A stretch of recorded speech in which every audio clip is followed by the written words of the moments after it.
네, 하나, 둘, 셋, 셋, 셋. 네, 안녕하세요.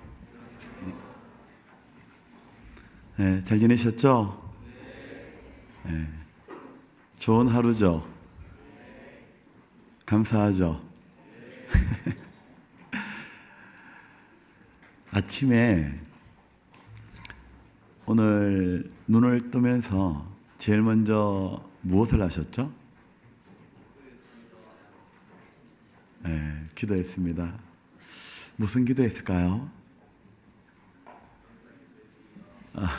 감사 기도했습니다. 네, 매튜 헨리라는 유명한 그리스도인 1600년대 하나님의 생겼던 믿음의 선진이 있습니다. 그분이 가장 했던 큰 일은 성경 66권의 주석을 다 달았어요. 근데 그분이 나의 소원이라는 것을 이렇게 늘 메모해가지고 봤던 게 있습니다. 그게 뭐냐면 하나님과 함께 하루를 시작하고 하나님과 함께 하루를 보내고 하나님과 함께 하루를 마감한다. 하나님과 함께 하루 종일 같이 지낼 거라고, 그것이 자기의 소원이라고 했습니다. 귀한 시간 하나님이 우리에게 주셨습니다. 일주일에 144시간 중에 주일날 1시간 20분에 30분이죠. 하나님 허락하신 시간 우리들의 마음을 하나님께 드리고 함께 성경을 배우면 좋겠습니다. 같이 기도하겠습니다.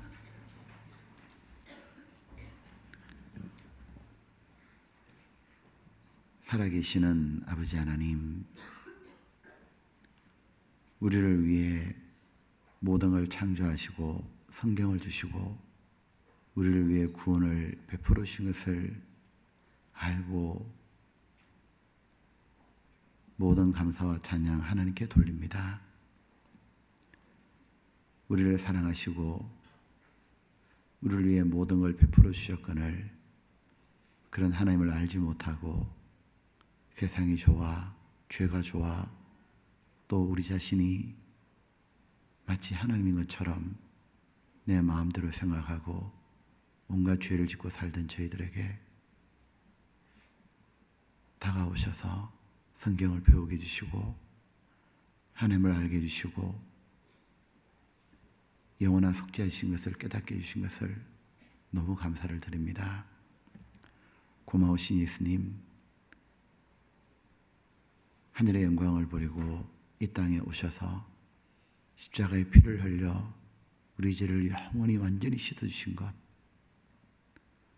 그것이 나를 위해 주셨다는 걸 알고 그렇게 나를 소중히 생각하시는 주님을 생각하며 감사와 찬송을 드립니다. 이제 허망한 인생이 아니라 영원한 천국의 소망을 주시고 하나님의 자녀로 삼아주시고 이제는 의미 있는 인생으로 바꿔주신 것을 정말 감사합니다. 우리에게 새 마음을 주시고 삶을 변화시켜 주시고 승리하게 해주시는 것을 감사합니다. 하나님, 이제는 하나님과 함께 인생을 살아가게 해주신 것을 감사합니다. 우리들이 이렇게 대우받을 사람이 아니거늘 하나님을 무시하고 멸시하고 살았던 비천한 저희들을 이렇게 높여주신 것을 감사합니다. 하나님 같은 분이 없기에 하나님께 모든 영광과 감사와 우리의 삶을 드립니다. 몸도 마음도 영혼도 모두 주님 것이오니 주 뜻대로 우리들을 사용하시고 받아주시옵소서. 하나님, 오늘 우리 모였습니다. 하나님의 은혜 받고 싶어서, 하나님을 알고 싶어서, 하나님께 바르게 살고 싶어서 이 자리에 모였사오니 하나님, 우리를 굽어 살펴주시고 우리에게 국률을 베풀어 주시옵소서. 우리의 마음이 하나님을 참으로 믿고 하나님 앞에 진실하게 살며 경외하며 순종함으로 하나님을 기쁘시게 할 수 있도록 하나님 저희들 마음을 변화시켜 주시옵소서. 세상과 죄와 우리 성격대로 육신을 쫓아 사는 제 삶을 그치게 해주시고 성령을 쫓아 행할 수 있는 참으로 착한 사람으로 살도록 하나님 도와주시옵소서. 은혜를 사모합니다. 저희의 마음 만져주시길 원합니다. 풍성한 은혜를 사모하며 주 예수님 이름으로 기도드렸습니다. 아멘. 성경 시편 136장입니다.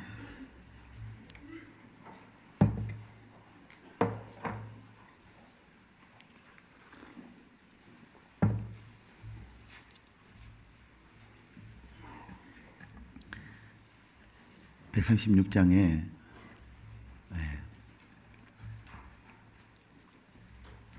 1절부터 끝절까지입니다. 흔히 136장을 감사의 장이라고 말합니다. 히브리 11장을 믿음의 장이라고 하고 고린도서 13장을 사랑장이라고 하죠. 자, 무엇에 이렇게 감사했는지 1절부터 26절까지가 모두 감사가 등장하고 있습니다. 함께 한번 교독해 보겠습니다. 형제님 읽고 자매님 읽고 이런 식으로 좀 길지만 같이 읽겠습니다. 여호와께 감사하라. 그는 선하시며 그 인자심이 영원하미로다.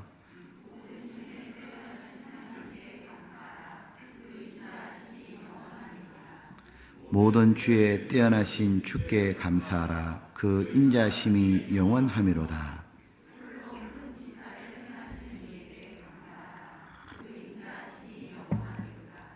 지혜로 하늘을 지으신 이에게 감사하라. 그 인자심이 영원하미로다.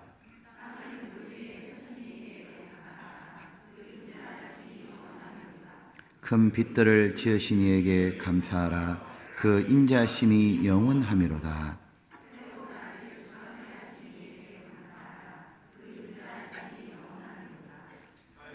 별들로 밤을 주관케 하신 이에게 감사하라. 그 인자심이 영원하미로다.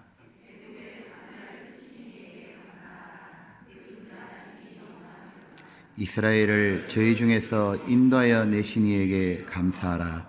그 인자심이 영원하미로다.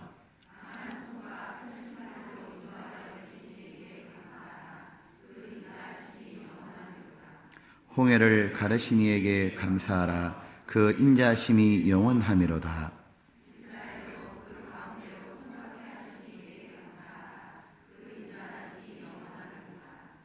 바로와 그 군대를 홍해에 엎드러뜨리신 이에게 감사하라. 그 인자심이 영원하미로다.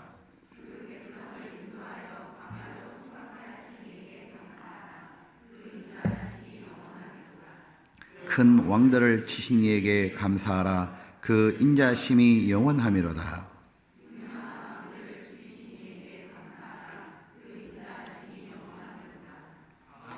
왕 시온을 죽이신 이에게 감사하라. 그 인자심이 영원하미로다.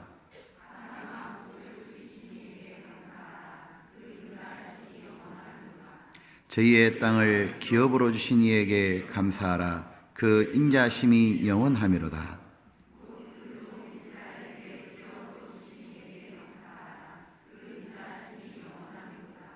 우리를 비천한 데서 기념하신 이에게 감사하라. 그 인자심이 영원하미로다.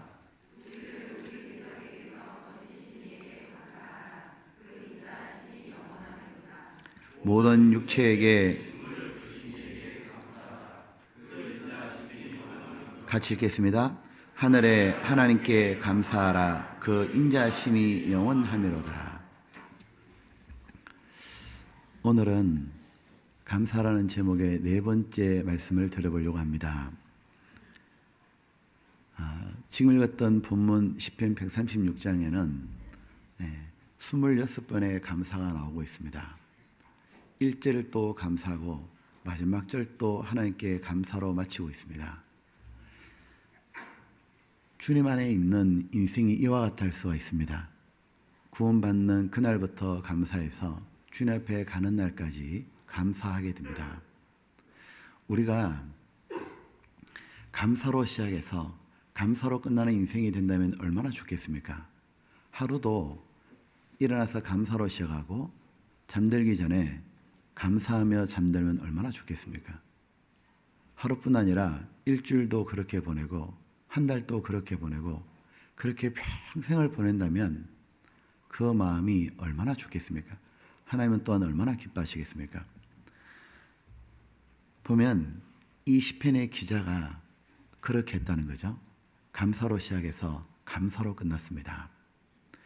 이 시편 기자가 무엇을 그렇게 감사했을까? 시편 기자는 이렇게 말하고 있죠. 선하신 하나님께 감사하라. 자, 시편 136장 1절입니다.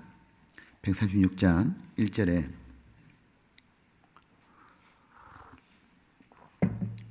여호와께 감사하라.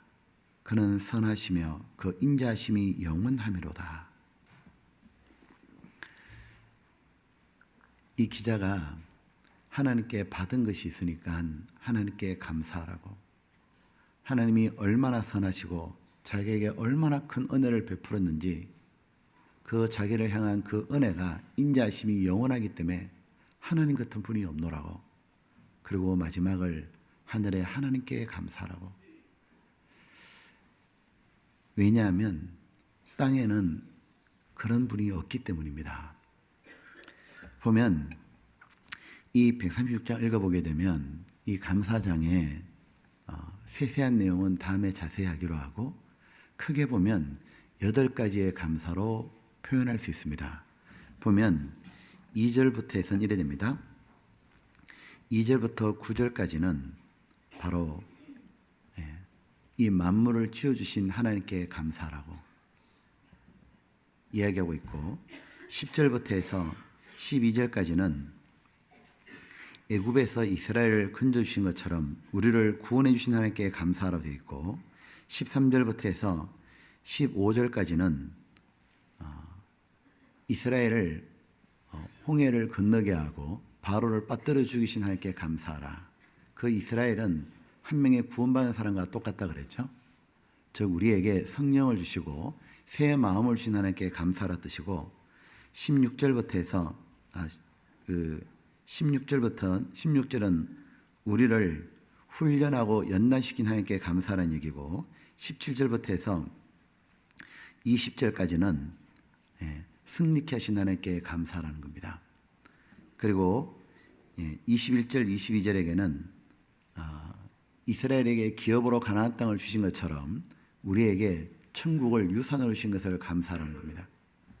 그리고 23절, 24절 쭉은 이런 받을 자격이 없는 우리들을 이렇게 높여주신 하나님께 감사하라. 대적 마귀에서 건져주신 하나님께 감사하라. 이렇게 쭉 되어 있는 겁니다. 간단하게 한번 살펴보겠습니다. 이 2절부터 해가지고 2절에 처음 읽어보겠습니다.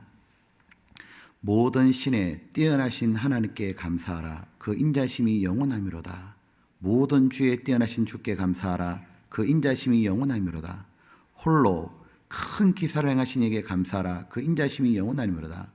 지혜로 하늘을 지으신 이에게 감사하라. 그 인자심이 영원하미로다. 땅을 물 위에 펴신 이에게 감사하라. 그 인자심이 영원하미로다. 큰 빛들을 지으신 이에게 감사하라. 8절 해로 낮을 주관케 하신 이에게 감사하라. 9절 달과 별들로 밤을 주관케 하신 이에게 감사하라. 그 인자심이 영원하미로다. 창조주 하나님 외에 다른 신은 없죠. 사람들은 온갖 신을 만들어냈습니다. 우상을 만들었고 해와 달을 보고 형상을 빚어서 우상을 만들기도 하고, 때로는 큰 짐승을 보고 우상을 만들기도 하고, 때로는 태양을 보고 빌기도 하고, 정월 보름이 되면 달을 보고 빌기도 합니다. 그런데 그 모든 것들은 창조주 하나님 입장에서 보면 하나님이 만든 작품에 불과한 거예요. 그죠? 가끔 그런 걸 봅니다. 큰 나무 있잖아요. 우리도 여기 올라오다 보면은 큰 나무가 있잖아요. 기념수가 있고 보호수가 있잖아요. 어떤 동네가 보면 큰 나무를 신처럼 받들고 그 앞에 제사 지내는 걸 봅니다. 너무너무 안타깝지 않아요? 오래되고 엄청 아름드린 나무가 보면 사람들은 뭔가 경외심을 느끼나 봐요. 큰 잉어를 잡든가 큰 거북이 잡으면 방생해야 된다 생각하죠. 높은 산 앞에 가면 구름이 끼어 있고 안개가 올라가면 뭔가 그 앞에 합장하고 기도해야 될 것 같아요. 보면 그 모든 것들은 하나님의 작품에 불과하고 더 놀라운 건 하나님이 우리를 위해 만들어 주신 거라는 거예요. 나무를 주신 이유는 그 나무를 가지고 여름에 더우면 그늘 삼고 그리고 겨울에 추우면 가지 잘라가지고 불을 떼고 밥을 해 먹기도 하고 때로는 나뭇가지를 잘라가지고 집도 만들고 다리도 만들고 여러 건물도 만들어라고. 그리고 그 나무에 나오는 잎과 그리고 열매로 또 우리의 식물로 주시고 그 모든 것들은 사람을 생각해 하나님이 베풀어 주신 사랑입니다. 우리를 생각했기 때문에 완벽한 환경을 주신 거죠. 살아갈 수 있도록. 우리를 위해 그 모든 걸 주신 하나님께 감사하라고. 그리고 그 하나님께 영광을 돌려야 되는데 구원을 받기 전까지는 성경을 배우기 전까지는 그 하나님을 몰랐습니다. 나를 위해 이 모든 걸 만들어 주셨다는 것을 진짜 몰랐어요. 구원을 딱 받고 그날 교회당에서 딱 나오는 순간 만물이 새로워 보였어요. 밤에 길을 걷고 쭉 내려오는다가 다음날 아침에 눈을 떴어요. 그리고 방문을 열고 햇살을 딱 바라보는데 찬란한 햇살이 비춰들어오고 있었어요. 첫 번째 들었던 마음이 뭐냐면 하나님이 저 태양도 나를 위해서 만들어 주신 거구나. 밤하늘의 별을 보는데 달을 보는데 저 별과 달도 나를 위해 만들어 주신 거고 숨쉬고 있는 공기도 나 위해서 만들어 주신 거고 비가 내려도 하나님이 나를 위해 내려주시는구나. 모든 것이 새로워지는 거예요. 만물을 나를 위해 주신 하나님, 그 하나님을 알게 해주신 하나님께 또 감사했습니다. 보면 하나님이 이 모든 걸 나를 위해 주신 것, 부모는 자식을 사랑하기 때문에 자식에게 선을 베풀죠. 좋은 것도 주고 공부도 시키고 자식의 옷도 입히고 살아가면서 만물을 주신 하나님께 끊임없이 감사할 수밖에 없습니다. 그리고 여기 10절입니다. 자, 간단하게 한번 보겠습니다. 애굽의 장자를 치신 이에게 감사하라. 그 인자심이 영원하미로다. 이스라엘을 저희 중에 인도해내신 이에게 감사하라. 그 인자심이 영원하미로다. 강한 손과 표심팔로 인도해내신 이에게 감사하라. 그 인자심이 영원하미로다. 여기 인도해내시니 이스라엘은 애굽의 이집트라는 나라 바로 왕 아래에서 400년간 종살이했죠. 그들은 스스로 힘으로 나올 수가 없어요. 하나님이 친히 개입하셔가지고 기적을 베풀고 그리고 애굽의 장자를 쳐서 죽임으로 결국 바로가 손들죠. 내보내주죠. 이스라엘 백성이 그 애굽 왕 바로에서 벗어나서 자유를 얻은 것 그리고 가나안 땅을 향하게 해주셨잖아요. 이 사건이 한 명의 사람이 구원받는 모습이죠. 애굽이 세상이고 바로가 마귀의 그림자죠. 이스라엘 전체가 한 명의 사람이고 바로 우리를 구원해 주신 이에게 감사하라는 겁니다. 그죠? 그리고 그 다음에 14절입니다. 13절 참 홍해를 가르신 이에게 감사하라. 그 인자심이 영원하미로다. 이스라엘로 그 가운데로 통각하신 이에게 감사하라. 그 인자심이 영원하미로다. 15절 바로와 그 군대를 홍해에 엎드러뜨신 이에게 감사하라. 그 인자심이 영원하미로다. 요 특별히 세 절에 걸쳐가지고 홍해 사건을 기록하고 있잖아요. 우리가 잘 아는 대로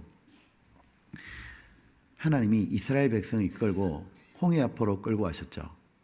그리고 모세가 손을 내밀자 홍해가 갈라지고 이스라엘 백성은 건넜고, 그걸 보고 뒤를 추적하던 바로와 그 군대들을 홍해물을 엎어가지고 모두 휩쓸어 죽였던 사건입니다. 왜 홍해 사건에 대해서 감사를 그랬을까요? 저는 물어본 겁니다. 자, 여쭤볼게요. 왜 홍해 사건에 대해서 감사를 했을까요? 홍해 사건이 영적으로 우리에게 무엇을 의미할까요? 네, 아직은 핸드폰을 울리지 않아도 될 것 같습니다. 자, 보시죠. 왜 홍해 사건을 감사를 했을까? 신약 성경에 보면, 고린도전서 10장에 보면 홍해 사건을 침례에 비유하고 있습니다. 이거죠. 우리가 침례받는 의미가 뭐죠? 구원받은 사람은 모두 침례를 받게 돼 있죠. 침례는 두 가지 뜻이 있죠. 하나는 무엇이냐면, 내가 예수님의 죽음과 부활을 믿고 구원받았습니다 라는 신앙의 고백에 대한 외적 표시입니다. 물은 노왕수처럼 심판을 상징하잖아요. 그래서 물속에 들어가면서 이런 마음을 하는 겁니다. 예수님이 나 때문에 죽으셨고, 물속에 올라오면서 예수님이 나를 의롭다 하시기 위해서 부활하셨다는 것을 저는 이제 믿습니다. 아버지와 아들과 성령의 이름으로 침례를 주고, 그 말씀하실 때 제가 이제 바로 예수님이 나를 구원하셨다는 것을 저는 이제 믿습니다. 그걸 주변 사람에게 외적으로 자기 신앙 고백하는 겁니다. 또 하나가 무슨 뜻이냐면 이런 뜻이죠. 자기가 어떻게 살겠다는 바로 신앙의 결심을 또한 표하고 있는 겁니다. 무엇이냐면, 물속에 들어가면서 나는 이제 나를 위한 삶을 끝내겠습니다. 예수님이 죽으실 때 나도 함께 죽었습니다. 내 야망, 내 생각, 내 꿈, 내 인생 계획, 그거 다 끝내겠습니다. 이제 구원받고 남은 여생은 하나님이 덤으로 주신 인생인데, 이것은 올라오면서 예수님이 부활하시잖아요. 우리는 새롭게 사는 것 같은 거예요. 저는 이제 새롭게 살겠습니다. 내가 그리스도와 함께 십자가에 못 박혔나니 이제는 내가 산 것이 아니요 내 안에 그리스도께서 사신 것이라. 이제부터 내가 사는 것은 나를 위해 죽었다가 다시 사신 그리스도를 믿는 믿음을 위해 사는 거라고 했죠. 내가 이제는 주님을 위해서 내 인생을 살겠습니다. 그걸 다짐하는 시간이에요. 여러분, 침례 받았어요? 마음의 침례의 뜻을 간직하고 있습니까? 그런데 놀라운 건 말이에요. 내가 그런 마음이 원래 없었다는 거예요. 구원받기 전까지는 구원 받은 사람 안 받은 사람 차이가 금방 알 수 있습니다. 구원 안 받은 사람은 예수님 십자가 죽었다는 거 다 지적으로 동의해도 주를 위해 살고 싶은 마음이 전혀 없어요. 실제로 머리로 아는 거지, 마음에 나도 이제는 새롭게 살아야겠다. 나도 이제 정말 주님 안에 보답하고 살아야겠다. 나도 이제 다른 사람 정말 구원하며 살아야겠다. 나도 이제 천국에 가는 사람답게 한번 살아봐야겠다. 그런 마음이 없다고요. 근데 희한해요.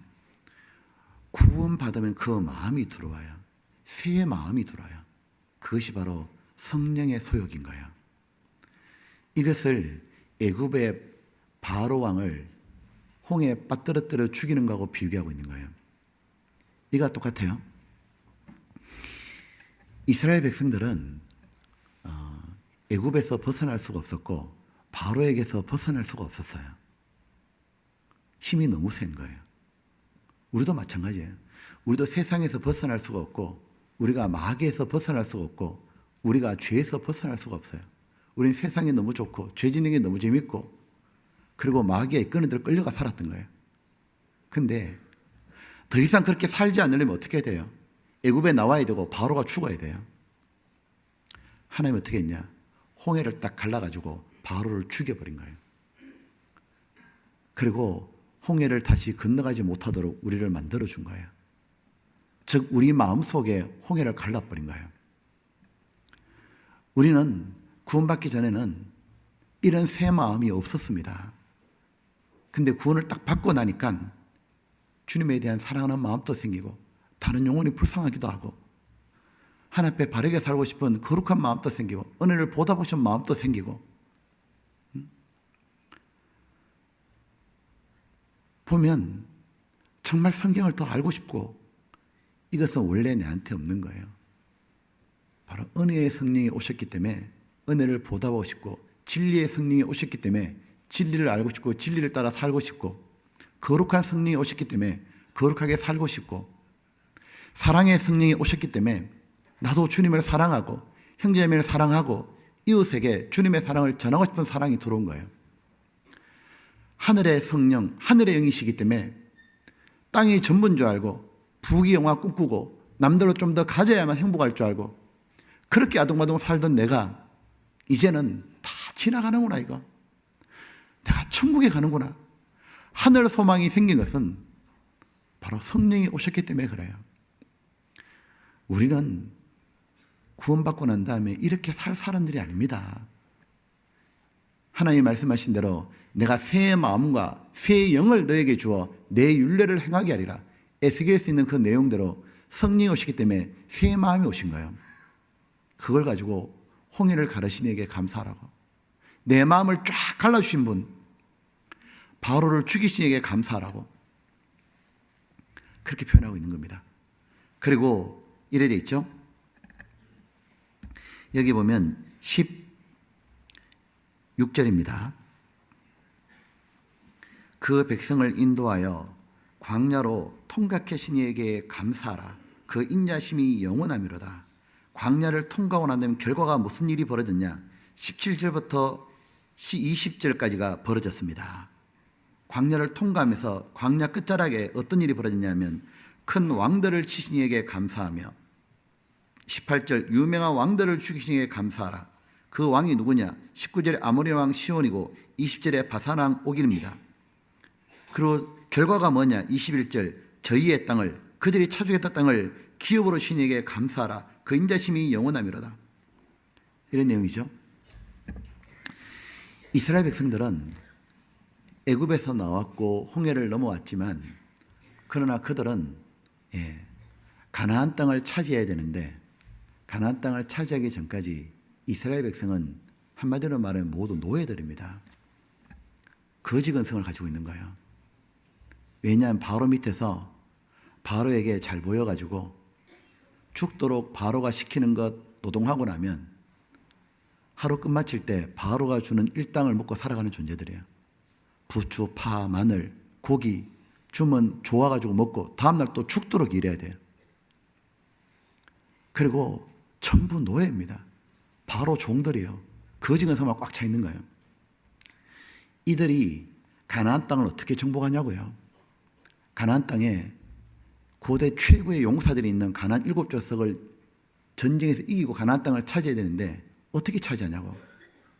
그래서 하나님은 40년 광야 생활을 지나면서 이스라엘을 승리할 수 있는 용사로 바꿔갔던 거예요. 그래서 그 광야로 통각한 일을 감사하라. 오합지졸 노예들 다 끌어모아봐야 가나안 땅 들어가자마자 다 죽어버립니다. 그래서 그 광야를 통과시키면서 하나님을 의지하고 거지 근성을 벗겨주는 거예요. 그거 통과하고 난 다음에 그 광야 끝자락에 무슨 일이 벌어지냐면 유명한 왕들을 죽이신 이에게 감사하라. 바산 왕도 이기고 아모리 왕도 이기고 그리고 드디어 가나안 땅에 입성하잖아요. 그리고 그들이 차지하고 있던 그 땅들을 오히려 빼들게 됩니다. 뭐와 같냐면 우리는 구원을 받았어요. 그리고 우리에게 하나님이 성령을 주셔서 새롭게 살고 싶은 마음을 주셨어요. 그런데 우리는 훈련이 안 된 거예요. 우리는 여전히 옛 습관이 있는 거예요. 여전히 죄를 좋아하고 여전히 내 생각대로 살고 싶고 내 마음대로 살고 싶고 육신의 소욕이 너무너무 강한 거예요. 마귀도 여전히 버젓이 살아있고 세상은 여전히 우리를 유혹하고 어떡하냐. 그 원수들을 이기게 하시려고 하나님 우리 신앙의 여정 가운데 훈련을 시키는 거예요. 연단을 하고 그래서 이제는 우리 육신을 쳐서 복종시키기도 하고, 그리고 하나님의 말씀을 따라서 순종하며 살아가기 시작합니다. 그것이 뭐냐? 모두 내 거다 그 말이에요.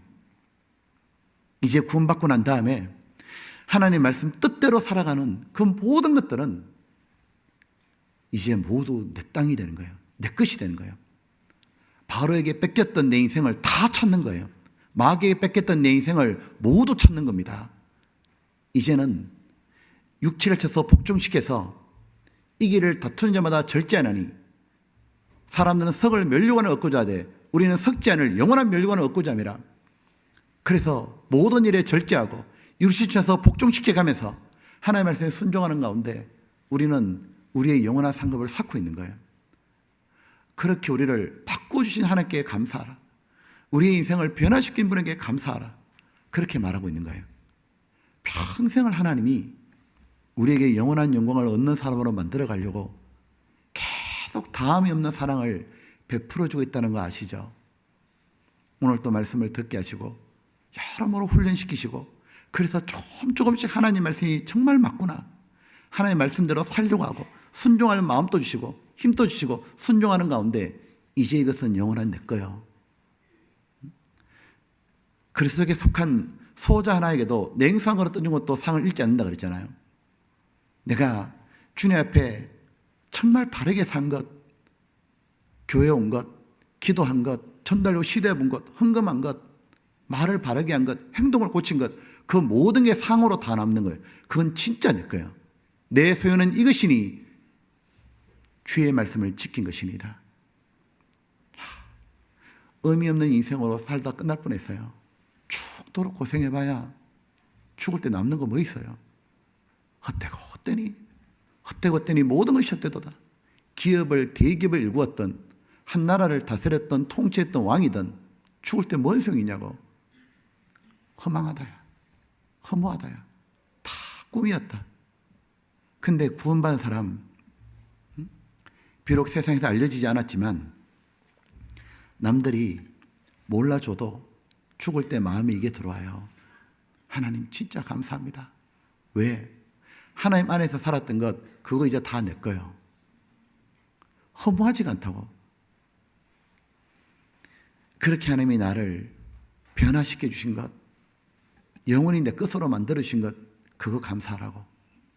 그리고 22절입니다. 곧 그 종 이스라엘에게 기업으로 주신 이에게 감사하라. 그 인자심이 영원하미로다. 특별히 영원한 기업 천국입니다. 이스라엘 백성이 가나안 땅 들어갔을 때 그들은 가나안 땅이 천국처럼 여겨졌을 거예요. 왜요? 한 번도 못 보던 땅이에요. 맨날 황무지만 보다가 광야 지나가는데 물이 있어요, 열매가 있어요, 과일이 있어요, 뭐가 있어요. 가나안 땅 딱 가보니까 물이 흐르잖아요. 해갈이 되잖아요. 무화과, 포도나무, 온갖 열매, 소출이 가득하잖아요. 너무너무 좋은 땅이었습니다. 우리가 천국 딱 들어가는 순간요, 얼마나 좋겠습니까? 세상에 한 번도 보지 못한 곳이요. 모든 게 풍족한 곳입니다. 진선미로 꽉 찬 곳이요. 모든 아름다움, 모든 어려움, 한없는 즐거움이 있는 곳이에요. 그거 하나님 우리한테 유산으로 주신 거라고요. 부모님에게 유산 받고 싶잖아요. 저는 받고 싶지 않았습니다. 뭔가가 부모님이 내게 인생 살아보라고 미천이라도 매덕이라 준다면 얼마나 좋겠냐고. 뭔가가 누가 나에게 뭘 주면 좋잖아요. 근데 하나님이 사랑하는 자녀 우리에게 뭘 유산을 주느냐 하면 상상 못할 천국을 준비한 거예요. 그거 우리 받는다고요. 그거 주신 이에게 감사하라. 그리고 이렇게 말하고 있죠. 23절 여기 보면 우리를 비천한 데서 기념하신 이에게 감사하라. 그 인자심이 영원하미로다. 이 구절이 그렇게 마음에 와닿더라고. 마리아가 예수님을 만나고 예수님을 잉태한다는 얘기를 들었을 때 이렇게 표현하죠. 비천한 계집을 돌아보셨나이다. 비천하다. 천하고 보잘것없잖아요. 이런 생각 들지 않습니까? 우리는 이렇게 높임 받을 자격이 없던데, 우리는 죽어서 지옥 가기가 마땅한 인간들입니다. 하나님을 무시하고 멸시하고 내 멋대로 죄 짓고 살고, 돌아보면 지었던 죄는 말하기도 부끄럽고 그 죄에 대해서 마땅히 형벌을 받는 게 당연하고 영원한 불못에 들어가서 살아야 될 존재인데, 그런 우리를 구원하신 것만 해도 너무 감사한데 내게 새롭게 살게 해주신 건 얼마나 더 감사해요. 평생 마귀에 끌려다니며 죄 짓고 살다가 끝날 존재였다고요. 평생 세상 것에 붙잡혀가지고 세상 위를 볼 수가 없었다고. 그렇지 않아요? 남들 가진 거 보면 부러워해야 되고, 세상이 재밌고 좋은 거 있으면 끌려다녀야 되고, 세상 부귀영화 불나방처럼 달려들었다고. 근데 그것에 벗어나게 해주신 거 말이에요. 그거 아무것도 아니라는 거 깨닫게 해주셨잖아요. 그리고 오히려 세상을 딱 내려다보잖아요. 세상을 이기는 자가 누구뇨? 하나님의 아들 예수 그리스도를 믿는 자가 아니면 누가 세상을 이기겠느냐? 우리 아무것도 아니에요. 세상에 부자가 부러워요? 똑똑한 사람이 부러워요? 이쁜 사람이 부러워요? 만약 부럽다면 회개하소. 그게 뭐가 부럽냐고. 제가요, 대기업 회장님들 보잖아요. 얼마나 불쌍해 보이는지 몰라, 진짜. 평생 돈 모은다고 죄 짓고, 모은 돈 가지고 또 죄 짓고, 미투 사건 일어나는 거 보라고요. 보면 돈 가지고 죄 지은 거 보십시오. 모그룹 회장님 젊은 여자들 불러가지고 평생 그렇게 해가지고 세상에서 못 벗어나자. 마귀 밑에서 못 벗어나고 새롭게 한 번도 못 살아봐. 천하고 죄 많이 지었고 남들이 알아주지 않아도 어느 날 성경을 통해서 예수님을 발견하고 구원받고 나니까 벗어나게 되는 거예요. 그리고 새롭게 살게 되잖아요. 그리고 하나님이 자녀 삼아주시고 이렇게 천국에서 영원히 높여주신 것, 기념한다는 말은 뛰어난 업적이 있어야 기념할 거 아니에요. 그렇잖아요. 이순신 장군도 우리가 기념하고 뭔가 대단한 일을 해야 기념할 거 아니에요. 근데 한 게 없다니까요. 천하고 보잘것없고 남들도 알아주지도 않고 내가 봐도 내가 별거 아닌데 그런 나를 지극히 기념해 주신 하나님께 감사하라. 그리고 여기 24절에 우리 대적에서 건지신 이에게 감사하라. 그 인자심이 영원하니보다. 우리 대적 마귀, 우리 힘으로 어떻게 벗어나냐고. 새가 사냥꾼의 올무에 걸리면 어떻게 벗어나냐고요. 누가 풀어줘야 벗어나지. 우리를 망가뜨리려고, 우리를 지옥으로 끌고 가고 인생을 엉망진창으로 만들고 깨었던 그 마귀에게 벗어나주시는 감사하라. 그리고 25절, 모든 육체에 식물을 주신 이에게 감사하라. 그 인자심이 영원하미로다. 이렇게 해석해 좋을 것입니다. 모든 육체에게, 식물을 주신 이에게 감사하란 말은 이 말이죠. 모든 육체라면 사람도 육체고, 동물도 육체입니다. 즉 살아있는 모든 존재에게 필요한 걸 주신 이에게 감사하라, 그 말이에요.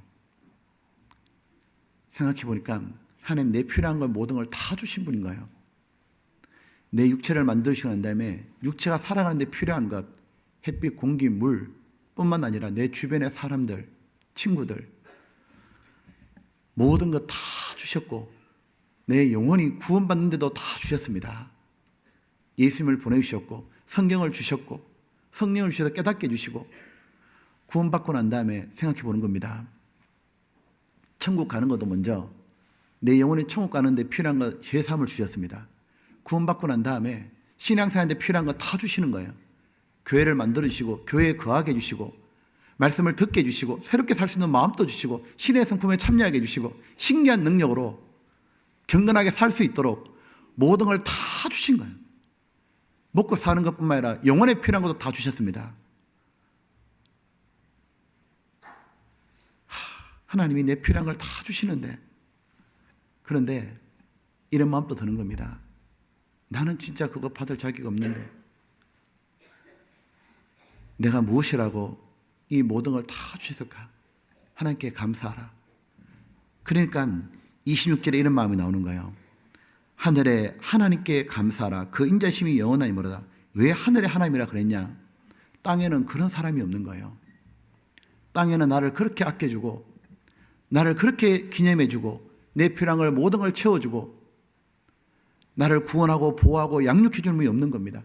하늘에밖에 안 계시는 거예요. 그래서 하늘에 하나님께 감사하라고. 여러분 보면 다윗이 말했잖아요. 주여 내가 무엇을 바라리요? 나의 소망은 주께 있나이다. 주여 내가 무엇을 바라리요? 나의 소망은 주께 있나이다. 나의 힘이 되신 여호와여 내가 주를 사랑하나이다. 다른 사람에게는 하나님이 어떻게 보이는지 몰라도 내게는 하나님이 진짜요. 딴 사람들은 하나님을 어떻게 말하고 하나님을 어떻게 지금 취급하고 어떻게 섬기는지 몰라도 내게 있어만큼은 하나님은 진짜요. 그 누가 하나님께 뭐라 한다 하더라도 나에게 하나님은 전부입니다. 그렇게 다윗이 고백하잖아요. 여호와는 나의 힘이요 나의 산성이시요 나의 바요 나의 요새시요 나의 전부라고, 나의 사랑할 자라고, 나의 힘이 되신 여호와여 내가 주를 사랑하나이다. 구원하는 힘이었고 변화시켜준 힘이었고 승리하는 힘이었고 천국을 주시는 힘이요. 주여 내가 무엇을 바라려? 나의 소망은 주께 있나이다. 보면 요즘에 사람들이 하나님을 우습게 생각하는 거예요. 사람들이 예수님을 우습게 생각하고 사람들이 마치 하나님이 없는 것처럼 생각하고 하나님이 가짜인 것처럼 생각하고 하나님이 정말 선하시고 인자하신데 하나님 마치 잘못된 것처럼 사람들이 취급하고 사는 거예요. 그때 보십시오 여러분, 정말 구원받은 사람이라면 하나님을 어떻게 대해야겠냐고. 내가 진짜 구원을 받았다면 다른 사람들에게 내가 믿고 있는 하나님, 내 하나님이 진짜라는 걸 보여줘야 되지 않겠냐고. 광야라는 영화 보셨어요?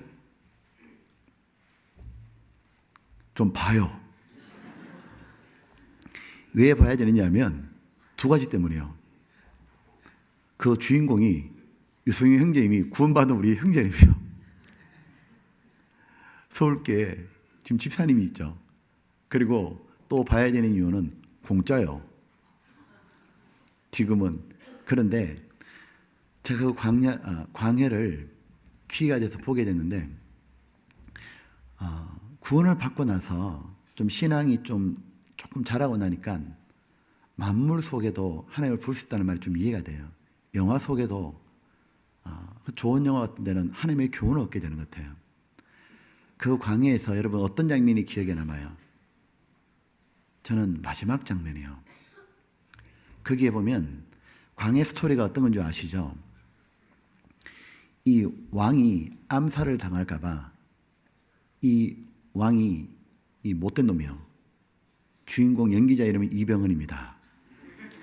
이 왕이 자기가 암살을 당할까 봐 앞만 봐도 지금 암살의 분위기가 확 도니까 자기가 비슷하게 생긴 사람 하나를 가짜 왕으로 만들어가지고 왕의 행사를 하고 자기는 숨어 있는 거예요.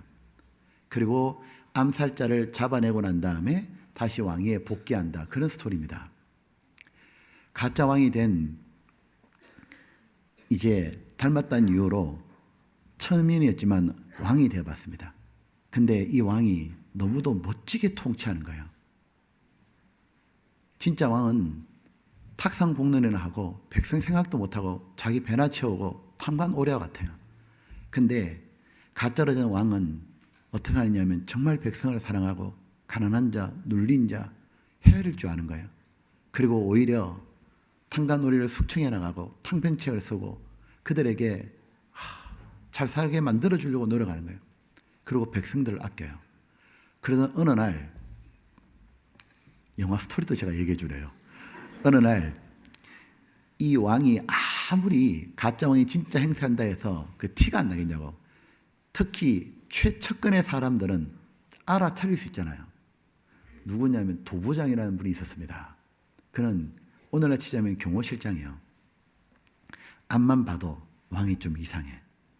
어느 날 가짜랑을 알게 돼요. 그리고 그 달밤에 왕을 가짜랑을 차리고는 알아차리고는 왕을 딱 죽이려고 해요. 그 칼을 빼가지고 가짜 왕 목에 칼을 딱 대요. 그때 왕비의 도움으로 극적으로 진짜 그처럼 스토리가 이어져가지고 결국은 이제 이 도부장이 내가 잘못 알았구나, 이 진짜 왕이 맞구나라고 이제 다시 돌아갑니다. 그때 이 도부장이 어떻게 하냐면 자기가 왕의 목에 칼을 대있으니까 이제 자기는 죽는 거예요. 감히 옛날 시대에 왕의 목에 칼을 대있으니까 죽는 거예요. 그때 도부장이 이런 말을 해요. 그 왕이 말하냐면 내가 진짜면 너는 왕을 암살했으니까 너는 죽는다고. 그때 도부장이 자기는 앞만 봐도 가짜니까 그래도 나는 가짜라고 이렇게 말하고 있습니다. 근데 왕비의 도움으로 하여튼 이것이 안 밝혀졌어요.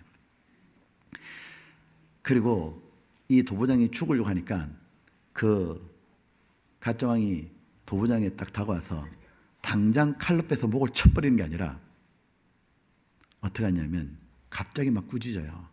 네가 감히 왜 죽냐고. 너는 스스로 죽을 권리가 없다고. 너는 오직 나를 위해서만 죽어달라고 하더니 왕의 칼을 그에게 넘겨줘요. 그때 도부장이 자기가 너무 충격을 받는 거예요. 왜냐하면 자기 같은 인간은 죽어 마땅한데 자기를 살려주고 그리고 정말 이 왕이 변했구나. 너무 따뜻하고 백성을 위하는 마음 보고 완전히 마음으로 굴복해요. 근데 나중에 가짜라는 게 이제 밝혀지고 진짜였던 왕이 다시 암살이 업무가 끝나니까 등장하잖아요. 그리고 가짜 왕행했던 사람을 죽이려고 그래요. 이제 실컷 이겨먹고 죽여버린 거죠. 그때 이제 왕을 빼돌려요. 도망가라고. 도망갈 때 그때 이제 추적자에 따라와요. 암살시키려고. 그때 도부장이 중간을 딱 가로막잖아요. 가로막을 때 했던 그 멘트가 기억에 남는다고요. 아유, 힘들었다.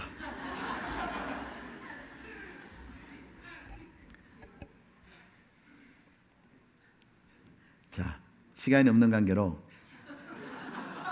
좀 줄이고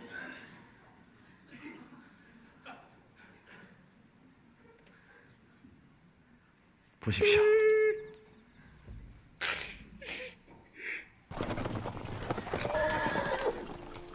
빅치시오. 어명이요. 나는 궁의 법도를 따를 뿐 용상을 헤아려거든. 나를 먼저 배워라. 도부장, 그 자는 가짜요. 임금이 아니란 말이요. 그대에게는 가짜일지 모르나 나에게는 진짜다.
여러분 보면 저 도부장의 사람이 가짜인 줄 알았음에도 자기에게 베풀어진 은혜를 잊지 못해서 목숨을 걸고 사람들 앞에 내게는 진짜라 말하고 그 발 앞에 머리를 숙이고 경배하잖아요. 여러분 보십시오. 하나님은 진짜입니다. 가짜인데 진짜치 하신 분이 아니라 원래 진짜고, 그리고 내게도 진짜요. 땅에 그는 분이 누가 있냐고. 하늘에 하나님 외에 누가 내 같은 거를 구원해주고 다같이 천하고 비천한 자를 하늘의 삶으로 살게 하시고 하늘의 영광을 주시냐고. 하나님이 남들에게 어떻게 보일지 몰라도 내게는 진짜요. 남들이 신앙생활 어떻게 하든지 말든지 간에 하나님 발 앞에 무릎 꿇고 그 발에 입 맞추고 경배하며 사는 것, 그게 진짜 삶입니다. 이 시편 기자는 하나님의 은혜를 잊을 수가 없었던 것 같아요. 그래서 처음부터 끝까지 감사하라, 감사하라, 감사하라. 보면 그는 감사가 생활화가 된 분이요. 텍사스에 성공한 사업가가 한 명 있답니다. 그 사람이 하나님 은혜가 너무 감사했던지 출판사에다가 책을 한 권 내달라고 요청을 했는데 책 제목이 뭐냐면 감사하라. 안에 내용을 딱 펼치니까 첫 줄도 감사하라, 다음 줄도 감사하라, 한 페이지가 다 감사하라, 2페이지도 감사하라, 3페이지도 감사하라.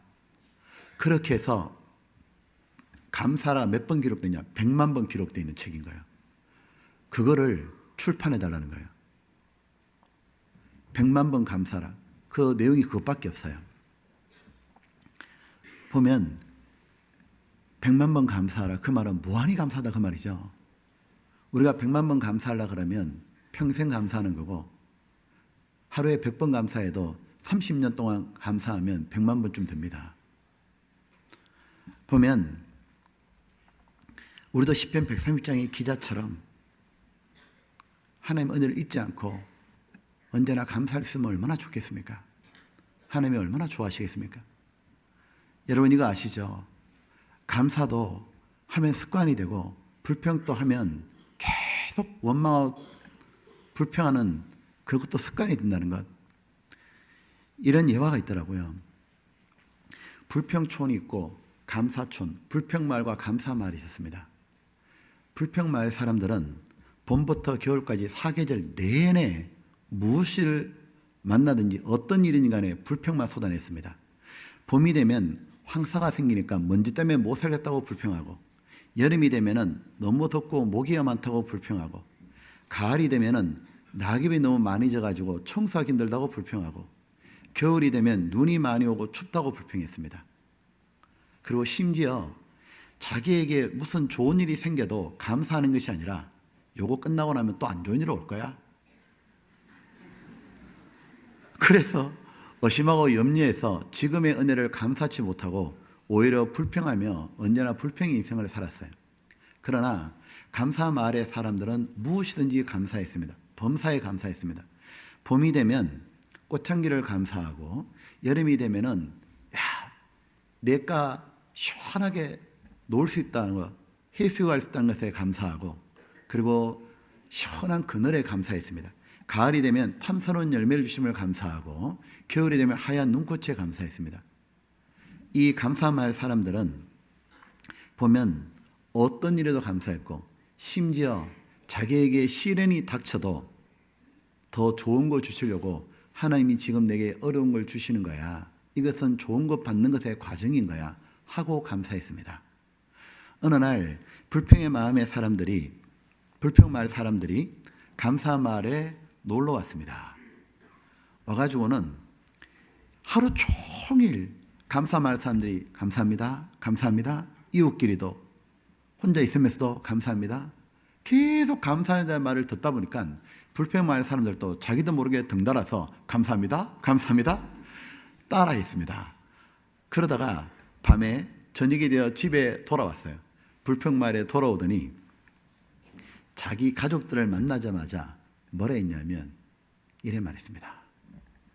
에이씨, 오늘 감사천에 갔다가 괜히 감사만 실컷 하고 왔다고.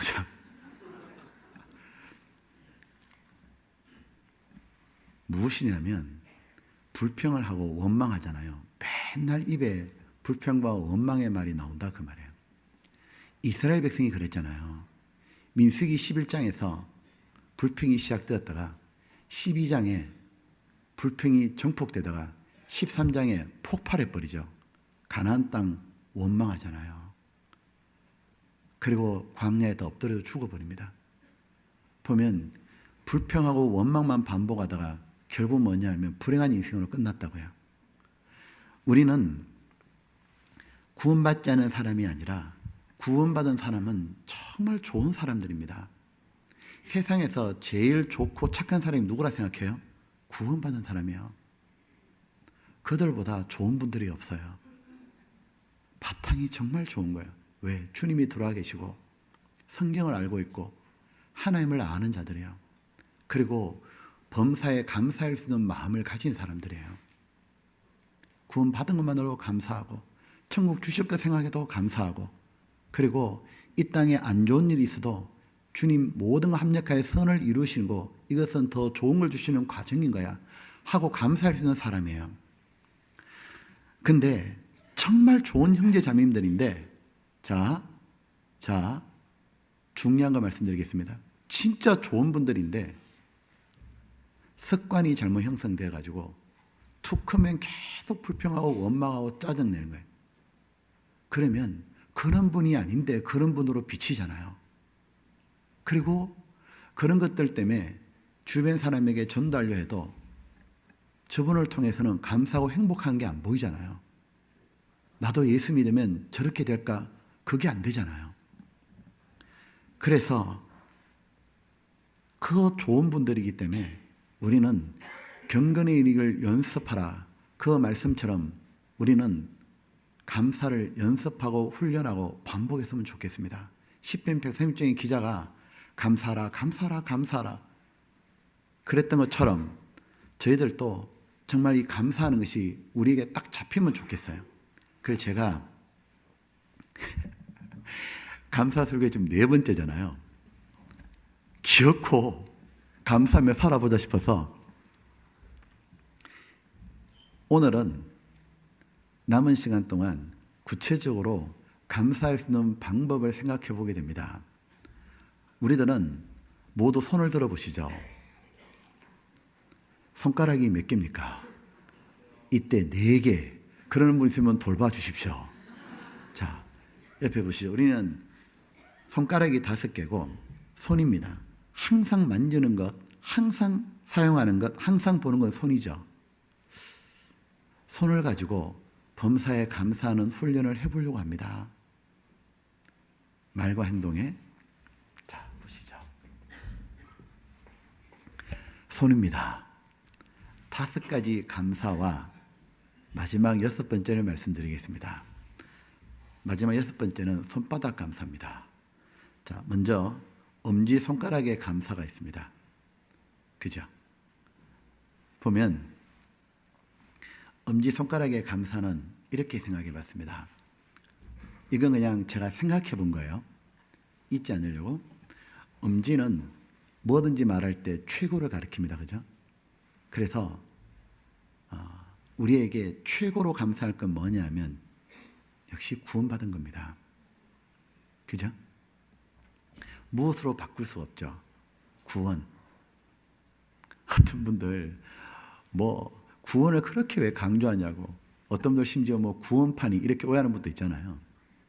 근데 구원 왜 이렇게 강조하냐고 하는데 여러분 보십시오. 어떤 분이 돌아가셨다는 부고의 소식을 듣고 나면 제일 먼저 떠오르는 게 뭐예요? 그분 구원받았을까? 여러분의 가족이 죽음 앞에 딱 서면 여러분이 제일 걱정하는 게 뭐죠? 구원받았을까? 내가 오늘 죽는다 해도 제일 중요한 게 뭐죠? 구원입니다.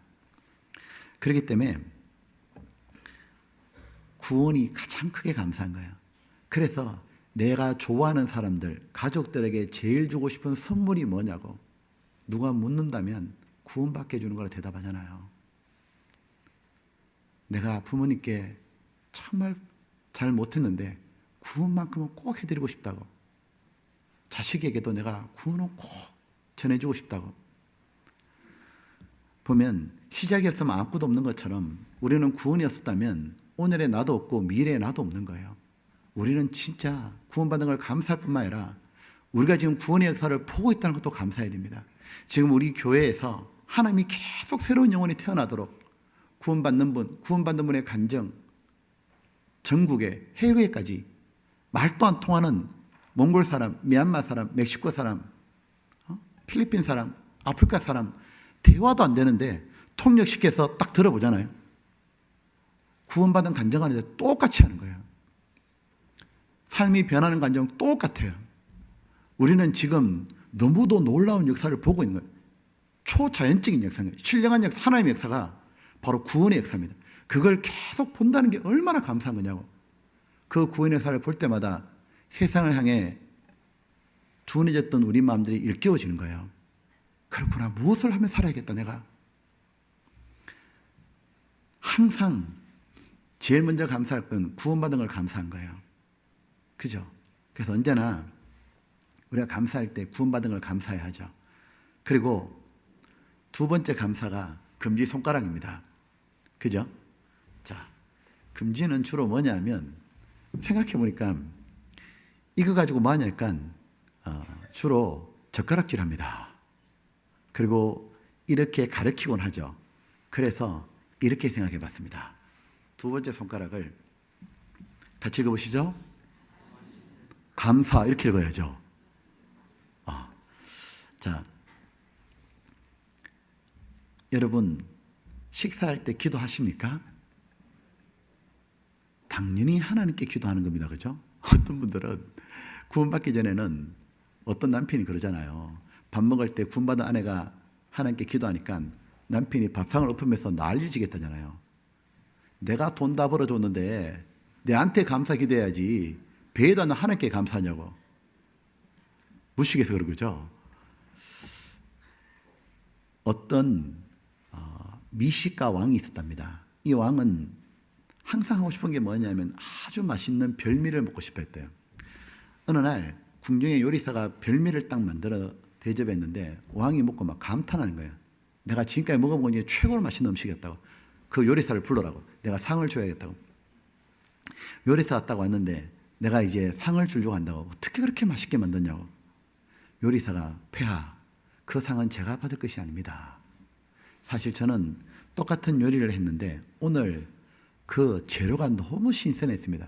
그 야채가 너무 싱싱하고 좋았기 때문에 상을 주시려거든 그 싱싱한 야채를 제게 판 야채 장수에게 상을 주십시오. 왕이 야채 장수를 부릅니다. 그렇게 싱싱한 야채를 팔았다더구나 하고 상을 주려고 하니까 그 야채 장수가 뭐라 했냐면 폐하, 저는 상을 받을 자격이 없습니다. 저는 사실 싱싱한 야채를 판 것뿐이고 싱싱한 야채를 기른 농부에게 상을 주셔야 됩니다. 그렇게 싱싱하게 만드는 게 쉽지 않습니다. 폐하. 그러네. 농부를 궁으로 불러들여라. 그 농부에게 이제 그렇게 맛있는 요리를 할 수 있도록 싱싱한 야채 만드는 것 내가 상을 주겠노라. 농부가 뭐라 했냐면 폐하, 사실 저는 그 상을 받을 자격이 없습니다. 저는 그냥 씨앗을 뿌리고 가꾸고 거뒀을 뿐입니다. 사실은 이렇게 싱싱한 야채가 될 수 있도록 적절하게 비를 주시고 햇빛을 주시고 자라게 하신 분이 있을 겁니다. 상을 주시려면 이 야채를 씨앗과 야채를 자라게 하도록 하신 그분이 있을 건데 그분에게 상을 들으셔야 됩니다. 예. 만약 그분이 있었다면 저는 아무것도 거둘 수가 없었을 겁니다. 바로 하나님이 모든 걸 주셨기 때문에 감사는 하나님이 받으신 게 당연한 겁니다. 여러분 보면 유대인들이 교훈을 한 게 탈무드잖아요. 탈무드를 보게 되면 탈무드에 감사를 아이들에게 가르칠 때 식사하는 것으로 가르쳤답니다. 그래서 어떤 말이 있냐면 아이가 하나님께 감사할 줄 모르면 밥도 못 먹겠다 그러잖아요. 이렇게 가르쳤답니다. 빵이 되기까지 어떤 일이 벌어지느냐 하면 농부가 밭을 일구고 씨를 뿌리고 농작물을 가꾸고 걷어들여서 또 빵을 만들기 위해서 빻고 빵을 만들 15개의 단계가 거친대요. 이렇게 가르쳤답니다. 너에게 이 빵을 주기 위해서 수많은 사람들이 수고했던 그 은혜를 잊지 말아라. 감사해라. 그런데 더 크게 감사할 게 있다. 그게 뭐냐면 농부가 아무리 이렇게 고생하고 빵을 만드는 제빵사가 고생했다 하더라도 하나님이 바로 이 밀을 우리에게 주지 않았다면 우리는 빵을 먹지 못하는 거다. 그래서 언제나 하나님께 감사하고 이렇게 빵을 먹게 해주게 도와준 분에게 감사함을 잊지 말아라고 하나님과 이웃 사랑하게 가르쳤던 거예요. 우리나라도 옛날에 밥을 먹을 때 밥상머리에 앉아가지고 언제나 식사 때 감사라 그랬죠. 그래서 사람톨 땅에 떨어지는 거를 가지고 밥상에 떨어지면 주워 먹으라 그랬습니다. 기억나시죠?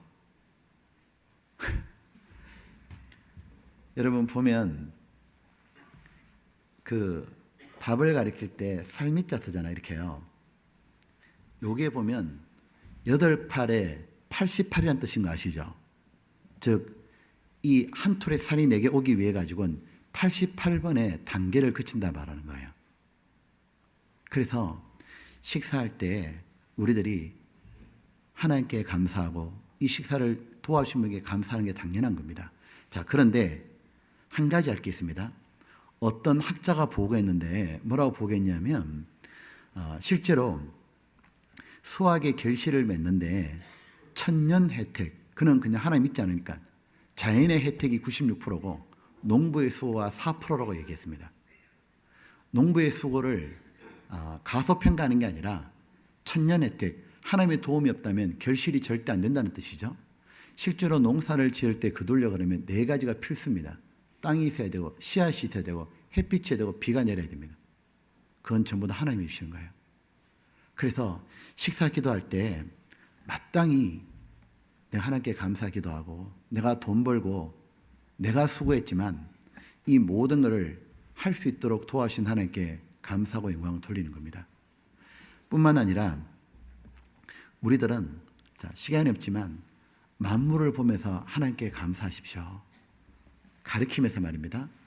저 자연을 보고 우리는 감탄하고 감탄할 수 있는 눈을 주신 걸 감사해야 됩니다. 볼 수 있고 들을 수 있고 알 수 있는 지성과 의지와 감정 주신 것도 감사할 수 있습니다. 모두 나를 위해 만들어준 거예요. 자, 그런데 오늘 중요한 걸 해야 됩니다. 여기 보면 구원에 감사하고 맛있는 감사하고 그리고 또 하나 중기는 가시감사라고 생각해 봤습니다.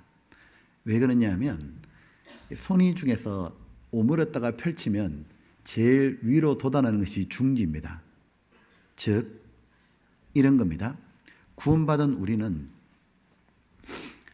움츠린다는 것은 아프고 힘들고 공고하고 가시가 있고 눈물이 있고 어려운 걸 얘기합니다. 내게 안 좋은 일들, 그것도 우리가 감사하자는 겁니다. 왜냐하면 우리는 믿어져요. 움츠렸는데 펼치면 고난은 내게 가장 좋은 걸 갖다 준다는 것을 제일 높은 은혜입니다. 보면 내게 좋은 것만 감사할 게 아니라 내게 까다롭고 힘들고 안 좋은 것도 우리는 정말 감사할 수 있습니다. 왜냐하면 그리스도 예수 안에서 가능하기 때문이에요. 그것이 제일 높은 은혜로 다가오게 될 겁니다. 여러분, 가시감사라고 들어본 적이 있습니까? 가시 말입니다. 가시가 생명을 위협하는 건 아니지만 그 가시가 내 몸에 박혀 있으면 심히 고통스럽고 힘들게 하잖아요. 근데 그 가시가 감사하다고 얘기하는 거예요. 내게 약점과 안 좋은 것에 대해서 감사할 수 있습니다. 보십시오. 한 분을 제가 소개해 드릴게요. 여러분, 에디슨 얘기 들어보셨습니까? 한번 보십시오.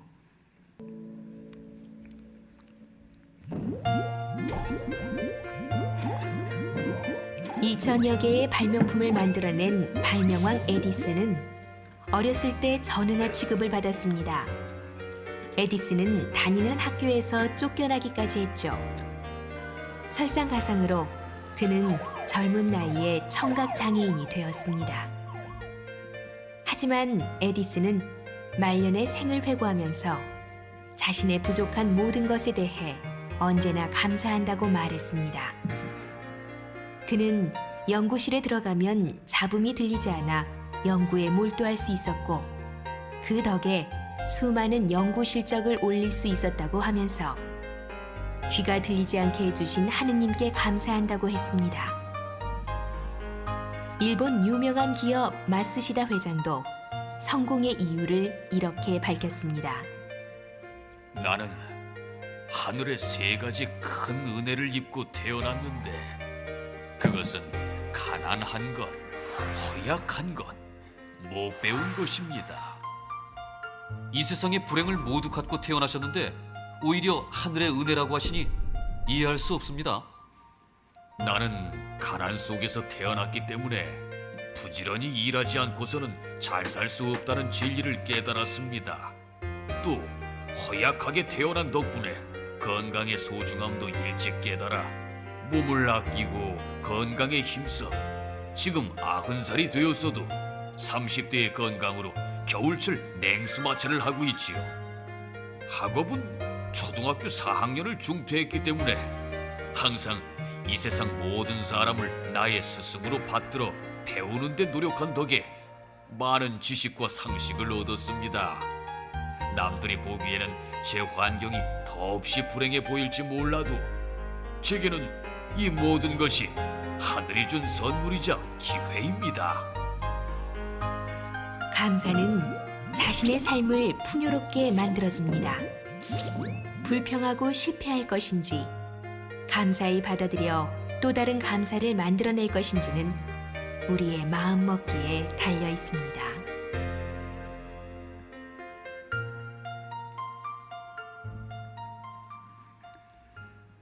여러분 보십시오.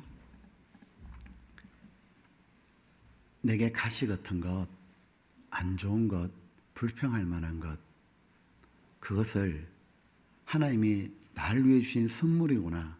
그리스도 예수 안에서는 우리는 감사의 안경을 끼고 볼 수 있습니다. 그 사람은 그 모든 게 축복으로 바뀌는 거예요. 고린도후서 12장입니다. 12장 보십시오. 12장에 7절입니다.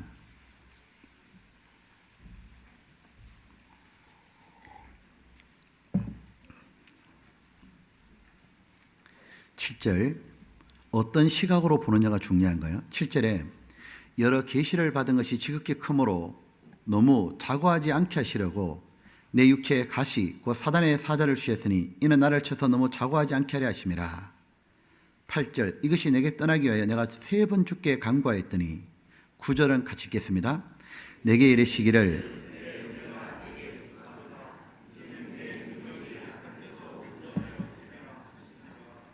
이러므로 도리어 크게 기뻐함으로 나의 여러 약한 것들에 대하여 자랑하리니 이는 그리스도의 능력으로 내게 머물게 하려 함이라.